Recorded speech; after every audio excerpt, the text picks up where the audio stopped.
మాజీ భారత క్రికెటర్ మహ్మద్ కైఫ్ సూర్యకుమార్ యాదవ్ వరుసగా విఫలం అవడంపై మూడో మ్యాచ్లో చేసిన తప్పును మళ్లీ చేయడని విమర్శించారు.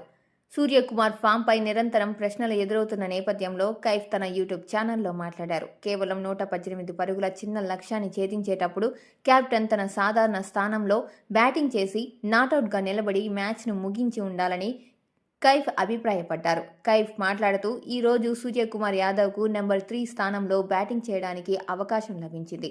భారత్ మ్యాచ్ గెలవడం ఖాయమైంది. పవర్ ప్లే కూడా బాగా సాగింది. ఆయన నెంబర్ 3లో వచ్చి గ్రీజ్లో ఎక్కువ సమయం గడపడానికి, అలాగే 30 లేదా 40 పరుగులు చేసి నాటౌట్గా నిలబడటానికి అవకాశం ఉండేది. టీ20 వరల్డ్ కప్ ముందు రాబోయే మ్యాచ్లకు ఇది చాలా ఉపయోగకరంగా ఉండేది అని అన్నారు. సూర్యకుమార్ ఒక పవర్ఫుల్ ప్లేయర్. అతని బ్యాటింగ్ సామర్థ్యంపై ఎవరికీ ఎలాంటి సందేహం లేదు. కానీ అతను గొప్ప ఆటగాడు కాబట్టే ప్రస్తుతం అతని ఫామ్పై ప్రశ్నలు తలెత్తుతున్నాయి.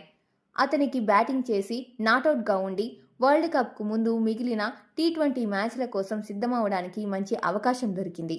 ఏ ఆటగాడికైనా ఒకే ఒక ఇన్నింగ్స్ అతని ఫామ్ను మార్చగలదు అని కైఫ్ వివరించారు.